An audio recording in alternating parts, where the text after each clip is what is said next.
We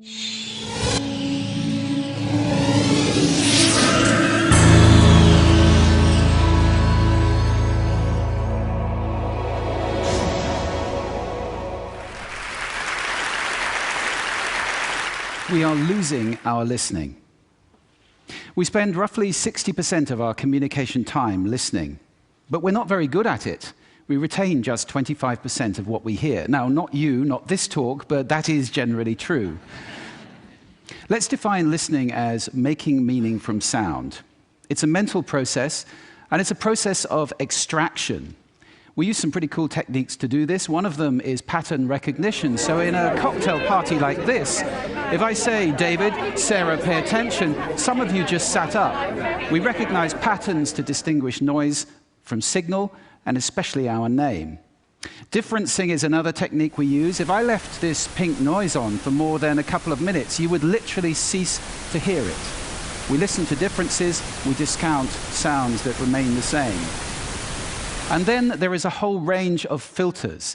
These filters take us from all sound down to what we pay attention to. Most people are entirely unconscious of these filters, but they actually create our reality in a way because they tell us what we're paying attention to right now.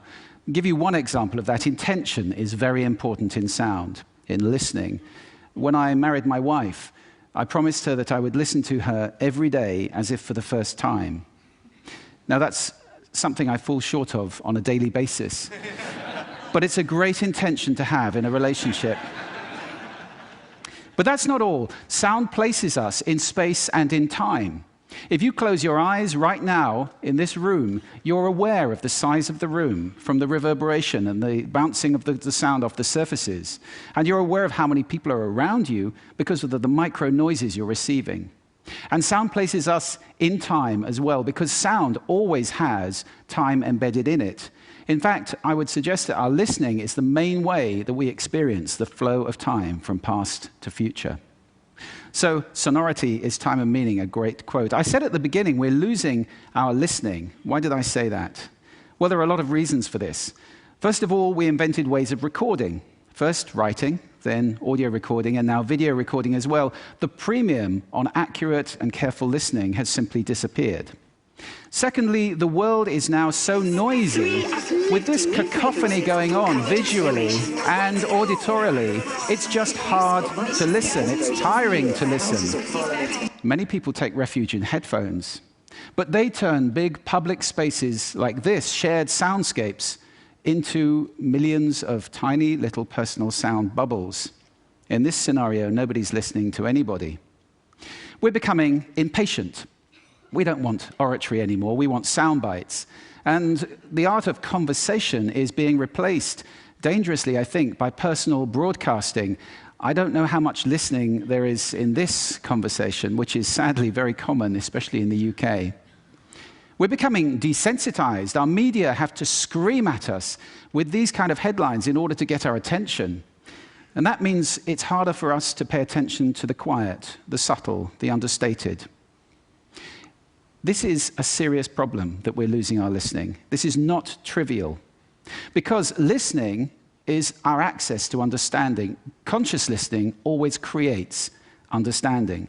And only without conscious listening can these things happen. A world where we don't listen to each other at all is a very scary place indeed.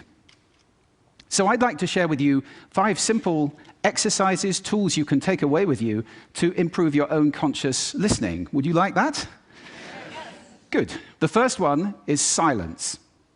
Just 3 minutes a day of silence is a wonderful exercise to reset your ears and to recalibrate so that you can hear the quiet again. If you can't get absolute silence, go for quiet. That's absolutely fine. Second, I call this the mixer. So even if you're in a noisy environment like this, and we all spend a lot of time in places like this, listen in the coffee bar to how many channels of sound can I hear? How many individual channels in that mix am I listening to? You can do it in a beautiful place as well, like a lake. How many birds am I hearing? Where are they? Where are those ripples? It's a great exercise for improving the quality of your listening. Third, this exercise I call savoring, and this is a beautiful exercise. It's about enjoying mundane sounds. This, for example, is my tumble dryer. It's a waltz. 1, 2, 3, 1, 2, 3, 1, 2, 3. I love it. Or just try this one on for size.